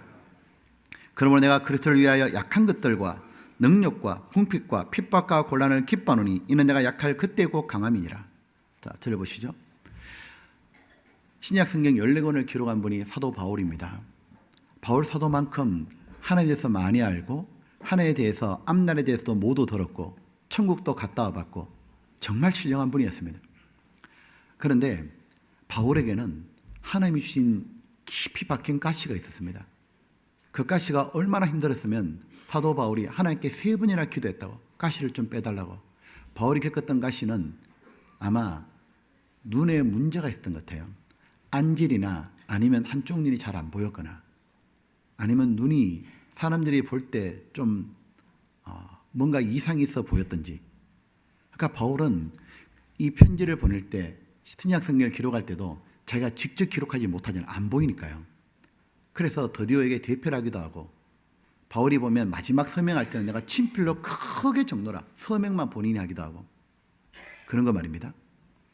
그러니까 바울은 사실 눈이 잘 보이지 않는 건 굉장히 힘들고 또 안질이 있거나 뭔가 눈에 뭐 눈물이 떨어지거나 아니면 하여튼 보기 싫은 어떤 뭐 눈이었든지 그래 되면 바울 자기만 문제가 되는 게 아니라 복음을 전할 때 에이 뭐 저래 저 사람이 저렇게 모양이 저래 뭐 잘 배도 않네 뭐 눈이 저렇게 이렇게 사람들이 판단할까 봐 복음 전할 때 해방되지 않겠나 싶은 거예요. 그래서 본인을 온전하게 해달라고 기도했는데 하나님의 대답은 뭐냐면 no, 리젝트 시켰습니다. 거절이 하나님의 응답이었습니다. 그리고 하나님은 들려줬습니다. 내 은혜가 너에게 충분하다.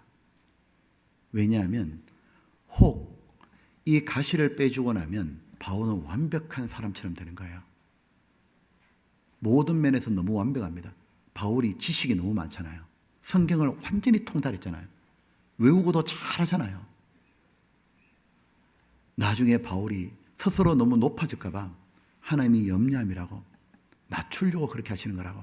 왜? 겸손한 자에게 하나님의 은혜와 능력이 머무르기 때문에. 그래서 바울을 통해 하나님이 계속 구원의 역사를 주시려고 교회를 세우는 걸 보여주려고 바울에게 가시를 줬다고 얘기하는 거예요.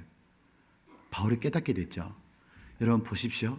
만약 바울이 모든 게 완벽한 조건이었고 외모로 보더라도 또 지식을 보더라도 재능을 보더라도 바울의 주변 사람을 보더라도 바울이 모든 게 너무 완벽했다면 사람들은 바울을 되게 높이기 시작했을 겁니다. 진짜 사도 바울은 어떻게 저렇게 다 똑똑하지? 어떻게 저렇게 잘났지? 자꾸 듣다 보면 어쩌면 바울도 사람들이 주는 칭찬과 인강에 집착할지도 모르는 겁니다. 여러분 다윗의 아들 압살롬을 기억하십니까? 압살롬 뭐라고 표현되어 있냐면 발바닥부터 머리 정수리까지 흠이 없이 온전히 아름답더라. 사람이 아무리 잘생겨도 발바닥도 잘생긴 사람이 있더라니까. 아버지는 왕이고 야 언변이 너무 뛰어났잖아요. 그리고 외모도 너무 뛰어나고 배경, 생긴 것, 언변, 지식 자기를 추종하는 자들 모든 걸 다 갖추고 나니까 무슨 짓을 했냐? 구원을 못 받잖아요. 하나님을 알지 못했고 하나님을 알지 못하니까 하나님의 사람 다윗 자기 아버지를 죽이려고 구태타 일으켰잖아요. 오히려 내게 가시가 있는 것 때문에 우리는 구원받았을 겁니다. 내게 아픔 때문에 내가 하나님을 만나게 되었고 그것 때문에 지금부터 하나님 앞에 더 신앙생활을 하게 될 겁니다. 보면 지금도 내게 가시가 있죠. 어떤 게 있습니까? 어떤 분은 육신적으로 남들보다 좀 부족한 분도 있을 겁니다. 어떤 분은 자기 주변에 어떤 사람이 가시처럼 있을 겁니다. 때로는 자식일 수도 있고 가족일 수도 있고 때때론 놀랍게도 형제자매이 그럴 수도 있습니다.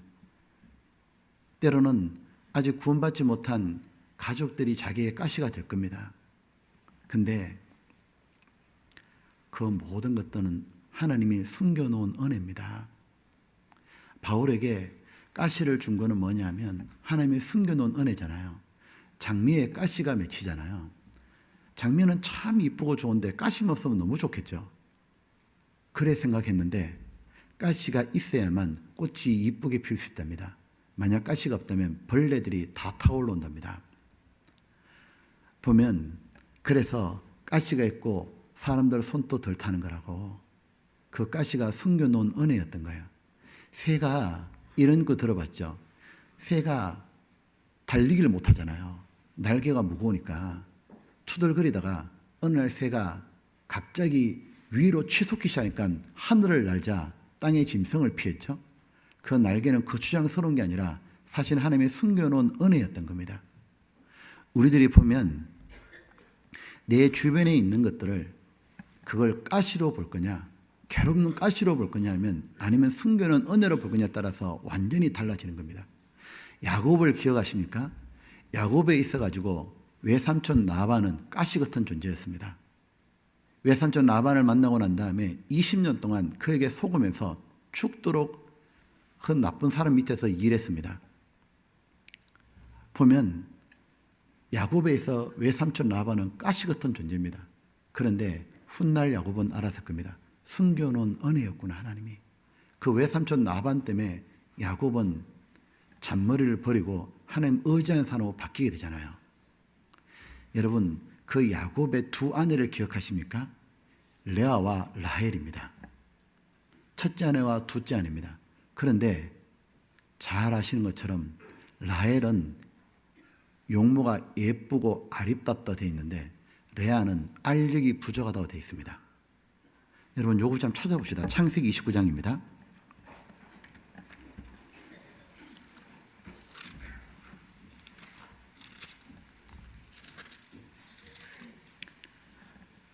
(17절입니다)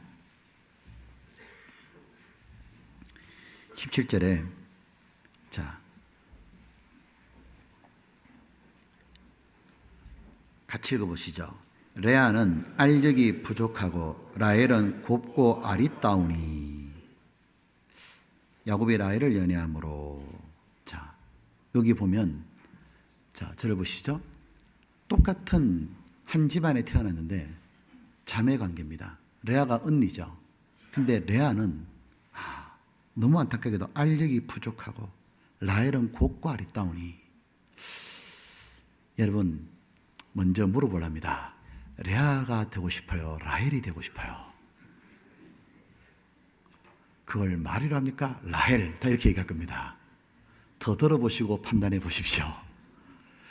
레아는 알력이 부족하다 했으니까 뭔가가 눈을 바라보면 그 사람을 볼 수 있다고 되어 있잖아요. 마음의 창이라도 하고 뭔가 눈이 예쁘지 않았던 것 같아요.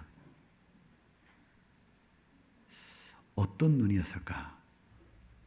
여하튼 매력적이지 못했던 것 같아요. 반대로 라헬은 눈이 크고 예뻤던 것 같아요. 저처럼. 자, 그래서 이 라헬이 곱고 아리따웠습니다. 자, 그런데 당연히 야곱은 예쁜 라헬을 좋아했습니다. 근데 그 아버지 라반이 속여서 레아하고 동침하는 바람에 라헬을 사랑했는데 그 부모 라반이 라헬 언니를 먼저 침실에 넣어주는 바람에 끔끔한 가운데 하룻밤을 지내고 나니까 책임을 져야 되니 그래서 레아하고 결혼하게 됩니다. 그런 결혼이니까 레아가 얼마나 고통스럽겠냐고. 한 남자가 두 여자하고 사는데 자기 동생을 더 이뻐하는 걸 알아요. 자기 안 좋아하는 거 알고 얼마나 괴로웠겠냐고. 그런데 레아가 자식을 놓잖아요. 레아가 먼저 자식이 생기죠. 레아에게 나중에 6명의 자식이 생겨요. 아들만. 그 자식이 바로 유다 12지파 중에 절반인 6지파를 이루어요. 그래서 흔히 이스라엘의 창시자는 누구라 말하냐? 야곱과 라헬이 아니라 레아라고 말하는 겁니다. 레아는 자기가 알력이 부족했지만 하나님이 뭘 줬냐 하면 잉태하는 축복을 주신 거예요.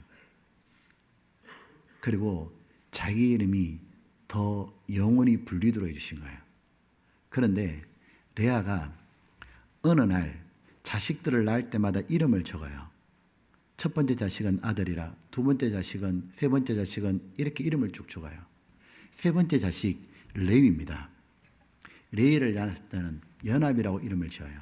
왜? 이제는 남편이 나와 같이 살 거다. 왜? 내가 아들만 셋 낳아줬는데 라헬은 자식이 없고 내가 아들만 셋 낳았으니까 요 남편이 이제 내 거다. 이제는 내 동생한테 안 갈 거다. 나와 이제 하나다. 둘이 떠나 한 몸이 될지니라. 연합. 이렇게 레위를 지었는데 안 가긴 뭘 안 가냐고. 그런데 다시 레아가 네 번째 자식을 딱 낳았는데 그 자식이 바로 유다입니다. 유다가 태어났을 때 유다 이름 뜻이 뭐죠? 여호와를 찬송하라. 희한한 일이 벌어졌죠. 더 이상 남편에게 매이지 않았습니다. 계속 남편 사랑을 더 받아보려고 동생에게서 남편 뺏들려고 그렇게 애를 썼던 그 레아가 이제는 시선이 하나님께로 돌아가죠. 유다를 딱 놓고 난 다음에 유다라 불러요. 하나님을 찬송하라. 그리고 유다의 자손으로 메시아인 예수님이 오신 겁니다. 바로 레아가 바로 이 메시아 유다 지파의 조상이 되는 거예요. 그리고 나중에 레아와 라헬이 모두 죽는데 둘이 장사되는 곳이 다르게 되죠.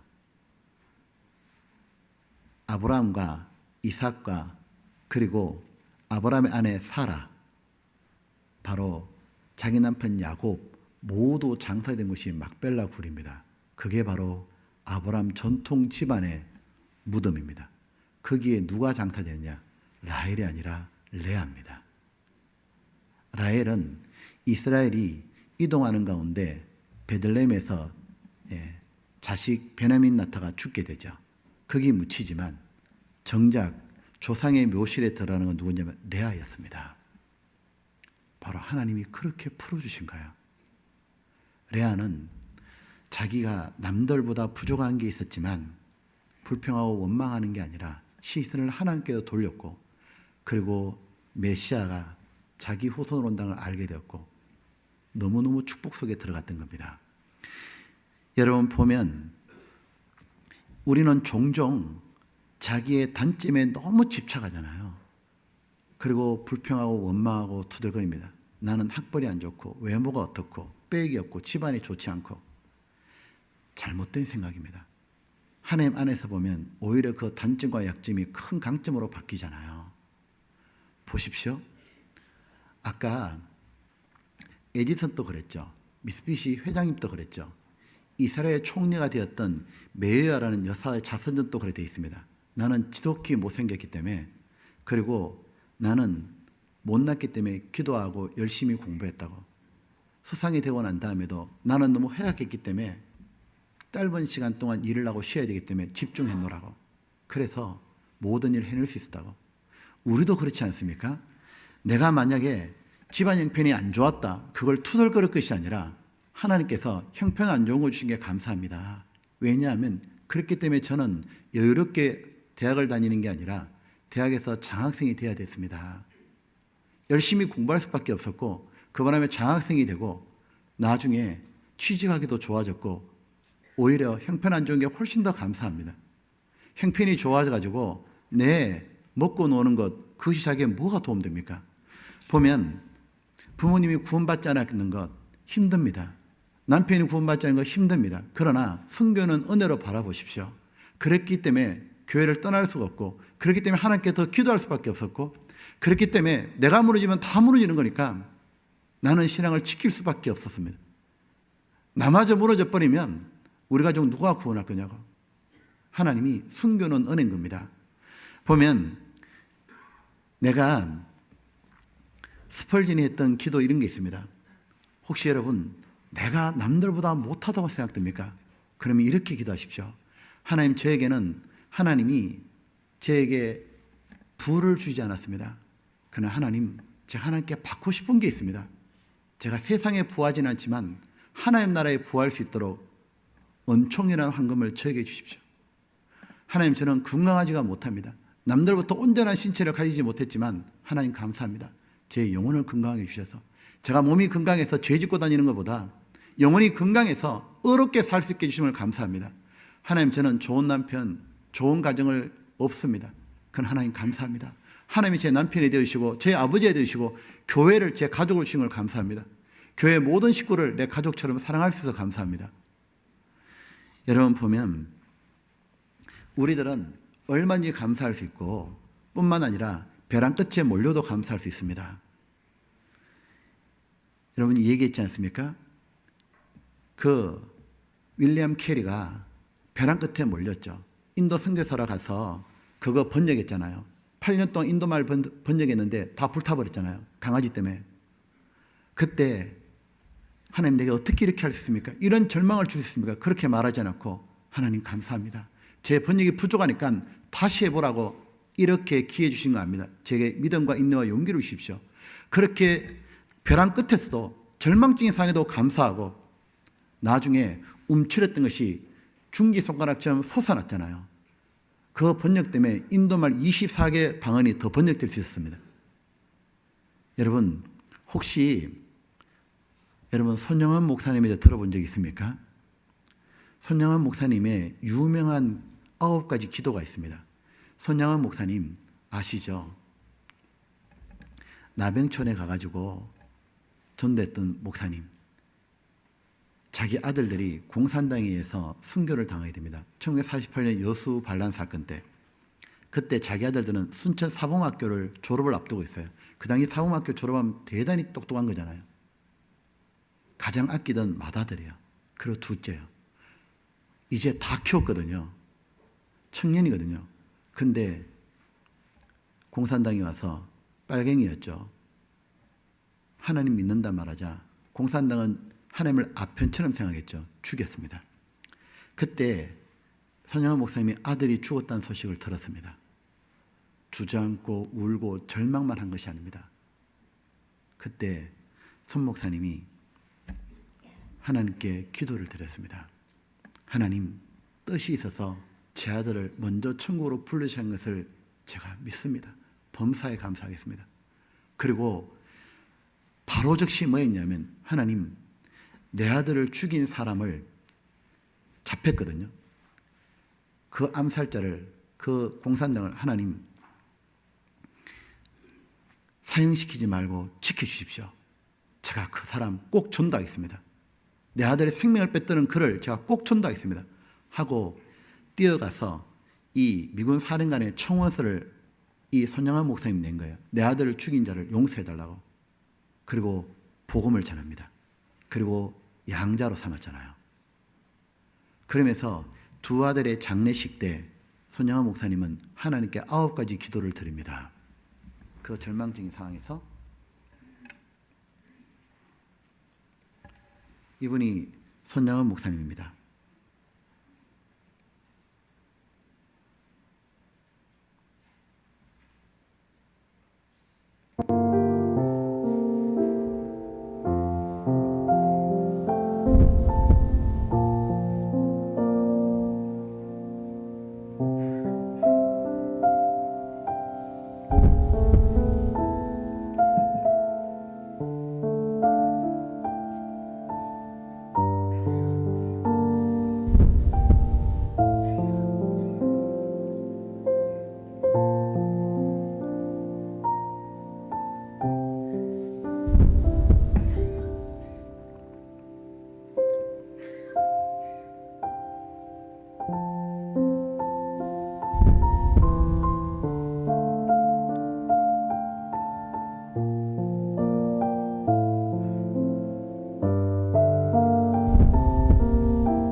보면 벼랑 끝에서도 하나님을 기억하고 감사했기 때문에 하나님이 영광을 받으시고 손 목사님 또 높여주시고 영원토록 기념되는 거잖아요. 아들도 마찬가지고. 여러분, 그런데 더 놀라운 게 발견됐어요. 아들 장례식이 끝나고 난 다음에 하나의 헌금 봉투가 발견된 거예요.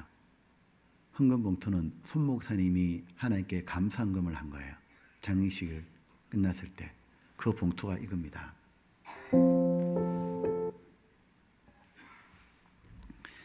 여기 보면 이래 되어 있습니다. 순교의 두 아들이나 주신 감사의 봉헌금 1금 1만 원. 순교 두 아들의 아버지 손양원. 만 원, 얼마 안 되는 거 같죠? 이 당시에 손 목사님의 생활비, 월급이 80원이었답니다. 125배입니다. 오늘날 만약에 100만 원을 받는다면 1억 2,500만 원을 드린 거예요. 아들이 죽었는데 하나님 감사합니다. 왜? 진짜 감사했기 때문이에요. 아들로 인해 그 사람을 전도할 수 있던 것, 아들을 승계 영광을 주셨던 것, 그리고 자기를 이렇게 범사에 감사롭게 해주신 것. 여러분 보십시오. 오늘 시간이 좀 갔지만 그래도 이건 빠르게 맞이하면 좋겠습니다. 보면 그것이 바로 가시감사입니다. 또 하나가 우리는 결혼반지나 약혼반지를 약지에 끼게 됩니다. 약속이죠. 이렇게 생각해 봤습니다. 약속에 대해서 감사하자고. 자, 중요한 겁니다. 여러분 보시면 하나님의 진실하심에 감사하자는 거예요. 하나님의 약속에 대해서 믿고 감사하자는 거예요. 신명기 7장에 이런 내용이 나옵니다. 그런즉 너는 알라 오직 내 하나님 여호와는 하나님이시요 신실하신 하나님이시라. 그를 사랑하고 그 계명을 지키는 자에게 천대까지 그 언약을 이행하시며 인애를 베푸시되. 하나님은 신실하신 하나님이시라. 약속의 하나님이라. 하나님은 약속을 꼭 지키는 분이에요. 보면 다니엘과 느헤미야가 하나님이 어떤 분인지 알았죠. 이거 한번 찾아봅시다. 다니엘 9장입니다. 다니엘 9장. 우리 며칠 전에 다니엘 9장 읽었지 않습니까? 다니엘 9장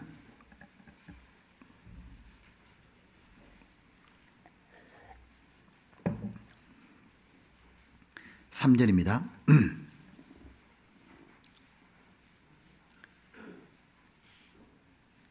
내가 금식하며 베옷을 입고 죄를 무릅쓰고 주 하나님께 기도하며 간구하기를 결심하고 4절 같이 봅시다. 내 하나님 여호와께 기도하며 자복하여 이르기를 크시고 두려워할 주 하나님 주를 사랑하고 주의 계명을 지키는 자를 위하여 언약을 지키시고 그에게 인자를 베푸시는 자시여. 자, 저를 보십시오.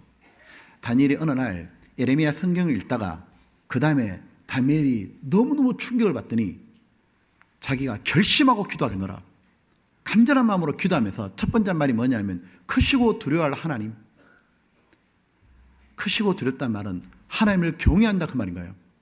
그리고 뒤에 이렇게 말합니다. 주를 사랑하고 그 계명을 지키는 자를 위하여.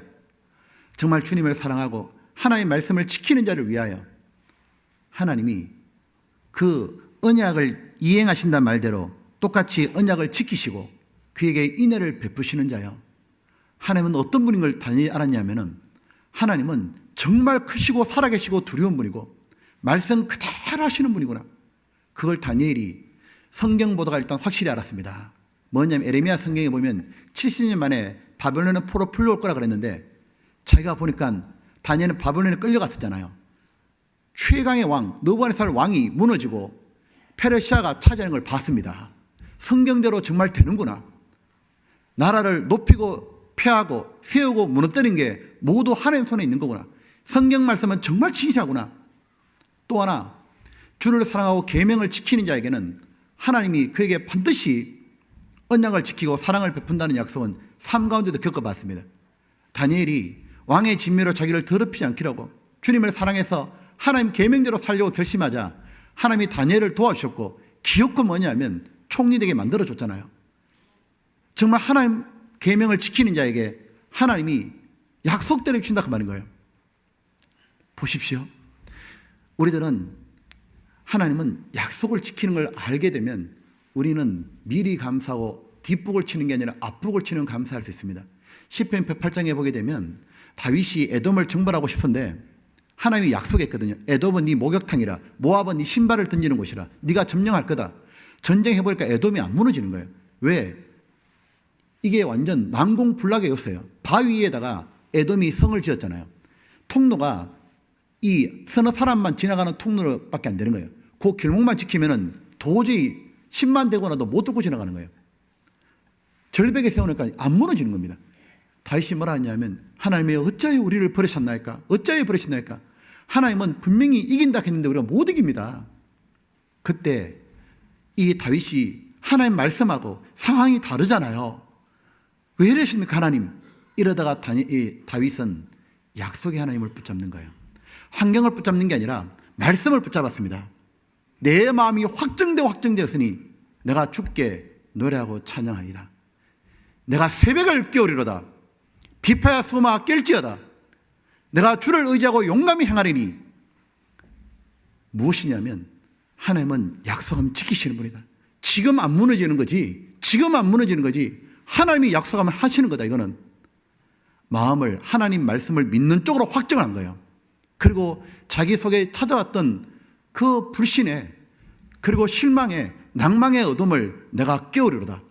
그리고 그는 실제로 찬양하기 시작했고 아침에 일찍 일어나서 새벽 기도를 깨우는 게 아니라 그가 새벽을 깨웠습니다. 왜? 일찍이 하나님께 간절한 기도를 드리고 싶었기 때문입니다.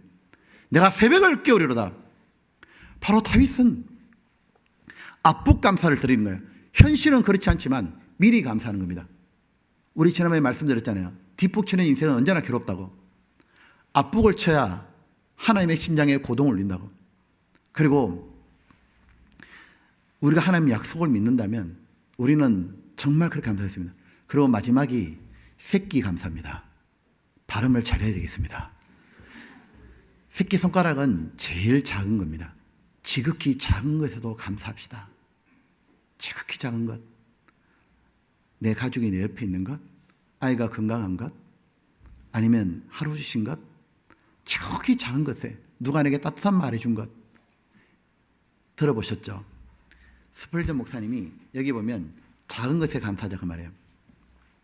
스펄전 목사님이 이 말했죠. 별빛에 감사하면 하나님이 달빛을 주고, 달빛에 감사하는 사람 햇빛을 주고, 햇빛을 감사하는 사람에게 영원한 빛을 준다고.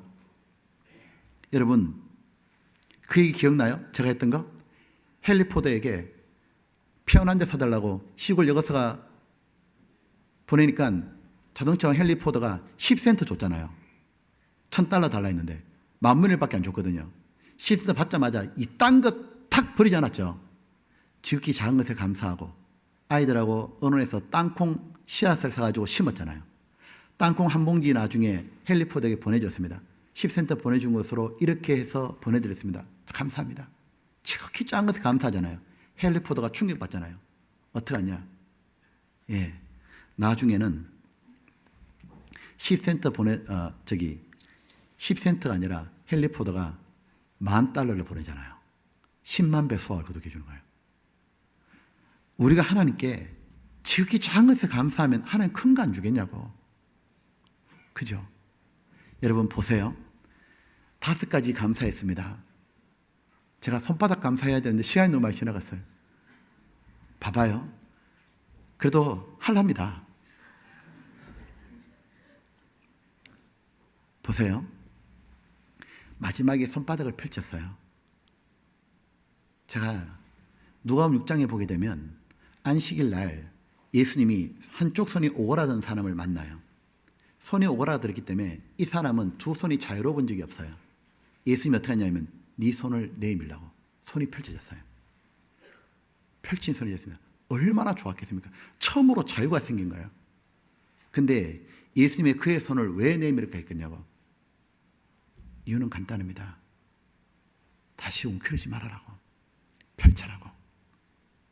다시 그렇게 살지 말아라고. 새롭게 자유롭게 멋지게 살아보라고.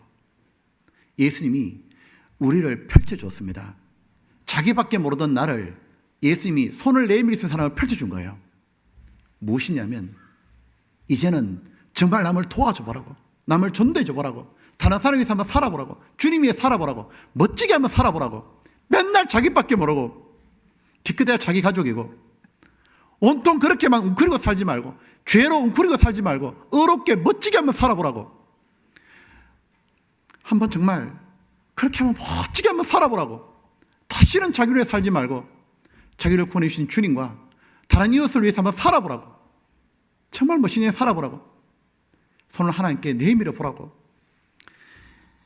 여러분 보면 이 5손가락이 있고 손바닥이 있습니다. 이런 마음 들었어요. 저 어젯밤에 이 손바닥을 보다가 내가 밤에 감사일기를 적는데 내가 오늘 사는데 손을 내밀었을까? 아니면 웅크리고 있을까? 다른 사람 구원받는데, 아니면 구원받은 분들 붙잡고 세우는데 내가 따뜻한 말이라도, 아니면 그들을 전도하는데 그들을 붙잡는데 내가 뭔가 손을 내밀었을까? 아니면 나는 부끄러운 손으로 웅크리고 살았을까? 여전히 그냥 웅크리고 나밖에 모르고 그렇게 살지 않았을까? 여러분 보면 우리들은 자기 손을 보면서 감사일기를 적으면 참 좋겠습니다. 그것은 밤에만 적는 게 아니라 오프라 윈프리가 그랬다잖아요. 자기는 생활할 때마다 메모지에 옮겼다고. 최소한 5가지 감사했다고. 우리는 그럴 겁니다. 구원받은 거 감사는 우리가 안 적어도 될 거예요. 언제나 우리 마음속에 있는 거고 언제나 하는 거니까. 하지만 이런 감사는 적으면 좋겠습니다. 실제로 하기도 하고 적기도 하고 맛있는 거 먹었으면 하나님께 감사하고 좋은 거 봤으면 하나님께 감사하고 좋은 거 들었어도 하나님께 감사하고 그죠? 아, 오늘은 좋은 찬양 들어서 감사합니다. 그렇게 말입니다. 보고 또 우리는 적을 때 중지를 생각해 봅시다. 비록 웅크림은 펼치면 제일 높아지는 감사, 가시 감사였습니다. 벼랑 끝에 감사가 있습니다. 내게 지금 어려운 거 주신 것, 까다로운 남편 주신 것, 힘든 사람 옆에 주신 것, 애 때문에 힘든 것 하나님 감사합니다. 더 좋은 거 주실 걸 믿습니다. 약지를 보고 내가 지금 하나님 약속에 대해서 감사합니다. 비록 지금 내 가족이 구원받지 못했지만 주 예수 믿어라. 너와 내 집에 구원을 얻으리라. 하나님 그거 믿게 해주신 거 감사합니다. 절망 속에 있는데 다시 희망 주신 거 감사합니다. 새끼손가락 보면서 지극히 작은 것에 감사하면 좋겠습니다.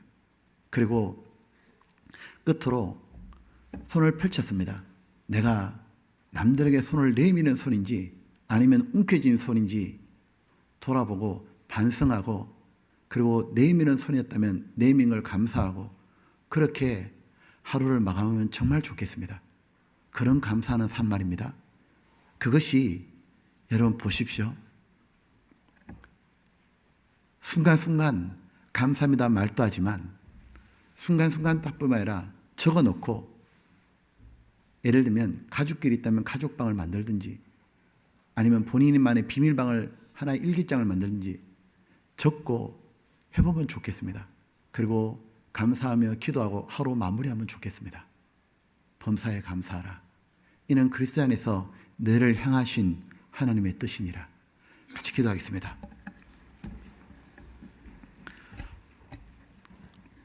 아버지 하나님, 하나님께 감사로 새롭게 인생을 시작하고 감사하며 천국의 하나님 품에 들어가는 걸 감사합니다. 이 땅에 있을 동안에도 하나님을 모르는 자들은 불평하고 원망하고 투덜거리겠지만 우리는 범사에 감사할 수 있는 사람으로 만들어주심을 감사합니다. 하나님, 우리를 위해 모든 걸 만들어주신 걸 감사합니다. 그리고 구원해 주신 걸 감사하고 새롭게 살게 해주신 걸 감사하고 변화시켜 주신 걸 감사합니다. 조금이라도 순종한 걸 영원한 영광으로 주신 걸 감사합니다. 천국 주심을 감사합니다. 그리고 이런 대우를 받을 자격이 없는 우리들을 기념해 주신 것, 지극히 업적처럼 높여주신 걸 감사합니다. 하나님, 필요한 모든 것을 붙잡고 도와주시고 채우신 하나님 감사합니다. 하나님, 우리 대적 마귀에서 건주신 걸 감사합니다. 하늘의 하나님 외에 사모할 없음을 감사합니다. 하늘에 계신 하나님, 이 천하고 땅에 가는 낮은 우리에게 다가오신 것 정말 감사합니다. 하나님, 우리가 하나님 약속 믿고 언제나 압축감사를 드리길 원합니다. 지극히 작은 것에 감사하기를 원하고 가시에도 감사하고 벼랑 끝에도 감사하며 모든 걸 주신 하나님께 감사 영광을 돌리길 원합니다. 하나님, 저희들 그렇게 살 수 있도록 정말 도와주십시오.